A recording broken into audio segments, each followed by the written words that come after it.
पहलगाम वारदात के बाद जब गुस्से में हिंदुस्तान, कांग्रेस ही उड़ाने लगी सेना के विमान का मजाक।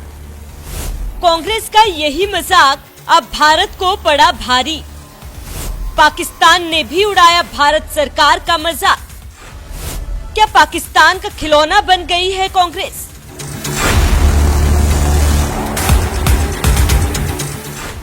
पाकिस्तान से आए आतंकवादियों ने कश्मीर के पहलगाम में जब धर्म पूछकर 26 निर्दोष लोगों की जान ली, तो इस आतंकी वारदात के खिलाफ पूरा देश एक हो गया।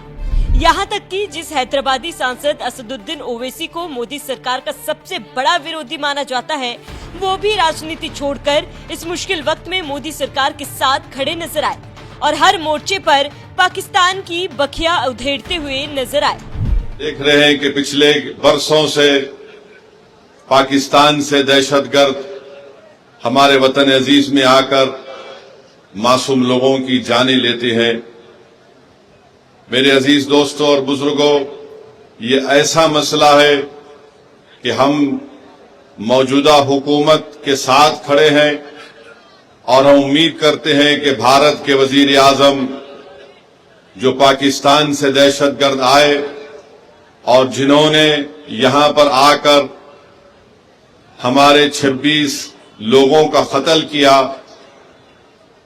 नरेंद्र मोदी इन जालिमों के खिलाफ एक्शन लेंगे और जिन्होंने अपनी जानों को खोया है उन परिवार के लोगों से वो इंसाफ करेंगे। हम उम्मीद करते हैं कि एक ठोस इक़दाम किया जाएगा ताकि पाकिस्तान दोबारा भारत में किसी भी एक भारत के नागरिक को मारने की कोशिश नहीं करेगा। हम इस मामले में पूरी तरीके से जो हुकूमत इक़दाम या फैसला करेगी, हम उसकी तायीद करते हैं। बात बात पर मोदी सरकार के खिलाफ हल्ला बोलने वाले ओवैसी भी ये बात अच्छी तरह से जानते हैं कि ये वक्त राजनीति करने का नहीं है, ये वक्त भारत सरकार के साथ खड़े होने का है, क्योंकि यहाँ बात पाकिस्तान को मुंह तोड़ जवाब देने की है। जब हम आपस में ही लड़ेंगे तो पाकिस्तान से कैसे लड़ेंगे? ये बात मोदी के धुर विरोधी ओवैसी भी समझते हैं, लेकिन लगता है दशकों तक देश पर राज करने वाली कांग्रेस को समझ में नहीं आ रहा। और इसीलिए जिस राफेल विमान को भारतीय सेना की ताकत माना जाता है, जिस राफेल विमान से पड़ोसी पाकिस्तान भी थर-थर कांपता है, कांग्रेस उस राफेल का ही मजाक उड़ाने में लगी हुई है। वो भी सिर्फ इसीलिए क्योंकि रक्षा मंत्री राजनाथ सिंह ने सनातनी परंपरा के तहत भारत में नए नए आए राफेल पर नींबू मिर्च बांध दिया था।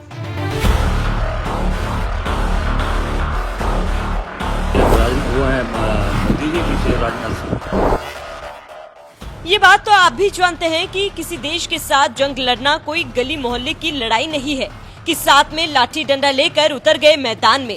किसी देश के खिलाफ जंग छेड़ने से पहले रणनीति बनानी पड़ती है और तय समय के हिसाब से जंग होती है, या फिर सर्जिकल स्ट्राइक या एयर स्ट्राइक जैसी बड़ी कार्रवाई की जाती है।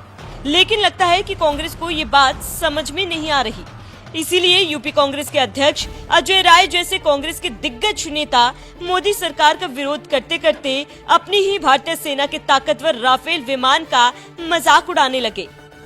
इस देश के अंदर जो आज आतंकवादी गतिविधियां लगातार बढ़ी हैं, आतंकवाद से पूरा देश परेशान है। हमारे बच्चे, इस देश के हमारे नौजवान साथी वो शहीद हुए पहलगाम हमले में। उनकी पत्नी जो 16 दिन पहले शादी किसी की हुई, किसी की 2 महीने पहले हुई, वो आज बेचारे गए थे, वहाँ खुशियाँ लेकर गए और वहाँ से उनकी डेड बॉडीज़ आ रही हैं। आतंकवादी गतिविधियाँ जिस तरीके से हुई हैं, तो आप बड़ी बड़ी बात करने वाली सरकार जो आज कहती है कि हम सब मिट्टी में मिला देंगे सब कुछ इन लोगों को, आतंकवादियों को, आज आप राफेल ले आए, नींबू मिर्च बांधकर खड़ी किए हुए हैं।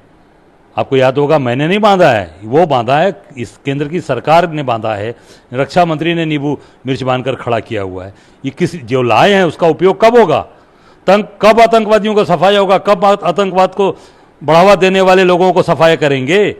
ये देश जानना चाहता है। जो परिवार आज पूरी तरीके से मिट गया, परेशान हो गया, जिसके बच्चे शहीद हुए, वो परिवार के लोग, उनकी पत्नी, उनके परिवार, उनके माँ बाप जानना चाहते हैं कि कब कार्रवाई आतंकवादियों के खिलाफ होगी। इस नाते मैंने राफेल का आज जो आपके सामने प्रस्तुतिकरण किया, जो दिखाया है, इसमें नींबू मिर्च बांध रखने का समय नहीं है, बांधकर इसका पूरा उपयोग करने का समय है, ये देश जानना चाहता है। भारतीय सेना के जिस राफेल विमान से पाकिस्तान भी खौफ खाता है, यूपी कांग्रेस अध्यक्ष अजय राय ने उस राफेल की तुलना महज एक खिलौने से कर दी। और जब अपने ही देश के लोग राफेल विमान का मजाक उड़ाएंगे तो भला पड़ोसी पाकिस्तान कैसे पीछे रह सकता है। इधर भारत में जैसे ही अजय राय ने राफेल विमान का मजाक उड़ाया, उधर पाकिस्तानी मीडिया में उसकी चर्चा होने लगी और ARY जैसे पाकिस्तानी चैनल पर भी अजय राय की इस वीडियो को प्रमुखता से दिखाई गई।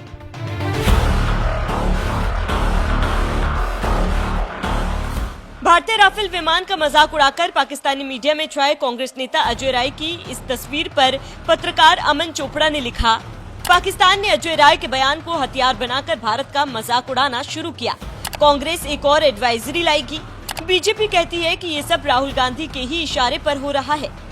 झारखंड से बीजेपी सांसद निशिकांत दुबे ने भी अजय राय पर जोरदार हमला बोलते हुए कहा, पाकिस्तान के समाचार पत्र चैनल में सुर्खियां बटोर रहे पाकिस्तानी परस्त कांग्रेस पार्टी के उत्तर प्रदेश अध्यक्ष अजय राय को देखिए और कांग्रेस पार्टी के मोदी विरोध में सेना के मनोबल को तोड़ने की साजिश को समझिए। मेजर सुरेंद्र पुनिया ने कांग्रेस की हरकत पर लिखा, यूपी कांग्रेस के अध्यक्ष अजय राय भारतीय सेना का मजाक उड़ाकर पाकिस्तानी चैनलों में पाकिस्तान के हीरो बन गए हैं। कैसे लीचड़ लोग हैं ये कांग्रेसी। जब पूरा देश आतंकी पाकिस्तान से लड़ने की तैयारी कर रहा है तो ये दुश्मन देश के साथ और भारत की सेना के खिलाफ खड़े हैं। ये सब राहुल गांधी की स्वीकृति के बिना हो ही नहीं सकता। 2 दिन पहले इनका पूर्व सीएम सेना से सर्जिकल स्ट्राइक का सबूत मांग रहा था। राफेल विमान की एक खिलौने से तुलना करने वाले कांग्रेस नेता अजय राय के खिलाफ सोशल मीडिया पर कुछ इसी तरह की प्रतिक्रियाएं भी आ रही है। बीजेपी, पत्रकार भी कांग्रेस की इस हरकत पर सवाल उठा रहे हैं। तो वहीं दूसरी तरफ कांग्रेस के नेता ही भारतीय सेना के राफेल विमान का मजाक उड़ाकर पाकिस्तान के हाथ का खिलौना बन रहे हैं। बहरहाल ऐसे मुश्किल हालात में भी कांग्रेस जिस तरह की राजनीति कर रही है, इस पर आपका क्या कहना है? अपनी राय हमें कमेंट बॉक्स पर जरूर बताएं। साथ ही बाकी नेताओं ने अजय राय के बयान पर क्या कुछ कहा, आइए सुनते हैं। कांग्रेस खुद एक मजाक बन के रह गई है।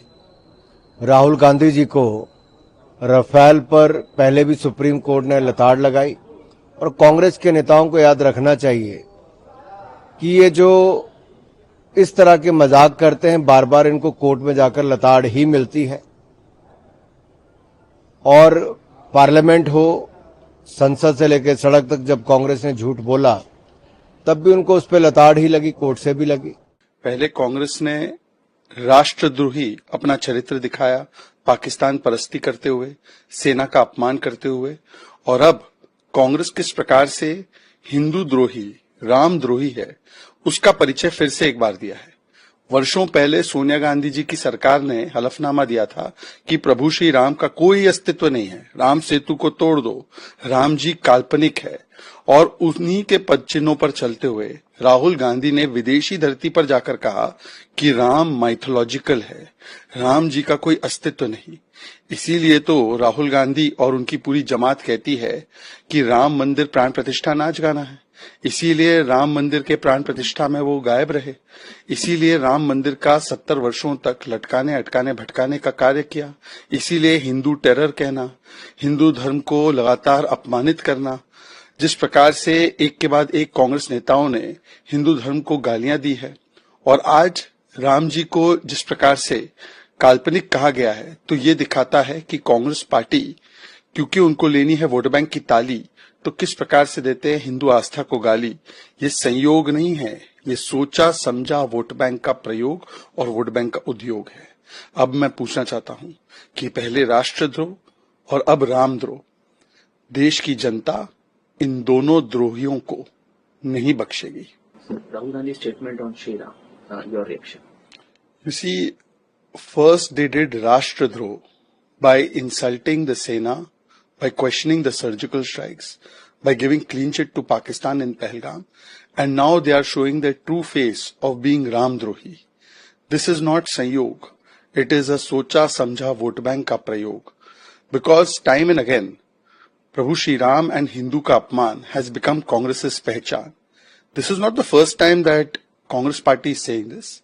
Years ago, Sonia Gandhi's government gave the affidavit in the Supreme Court that Prabhu Shri Ram does not exist, and they wanted to take away the Ram Setu. They wanted to destroy it. And now once again, walking on the footsteps of Madam Sonia Gandhi, Rahul Gandhi has gone on foreign soil and he has said that Ramji is imaginary. He is mythological. He does not really exist. This is why they have not gone for the Ram Mandir Pran Pratishtha. This is why Rahul Gandhi called it as Nach Gana. This is why Rahul Gandhi keeps insulting Hindu religion, saying that those who go to temples are the one who molest women. He said Devta is not Bhagwan. They have said Hindu terror. So, giving Hindu Astha Gali has become a method for vote bank ki tali. And therefore this is not Sahyog, it is a Socha Samjha vote bank ka udyog. For this Rashtradoh and Ramdroh, people of India will give a befitting response. Congress party एक official spokesperson बन चुकी है Pakistani terror deep state का।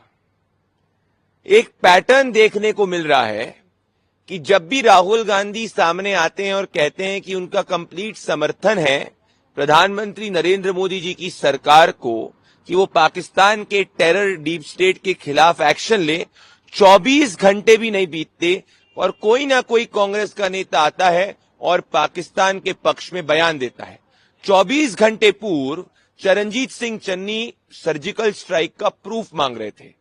चरणजीत सिंह चन्नी अपने बयान को retract करते हैं और 24 घंटे भी नहीं बीतते और वापस से कांग्रेस पार्टी के यूपी के प्रेसिडेंट हमारी फोर्सेस को मॉक करते हुए एक टॉय प्लेन दिखाते हैं।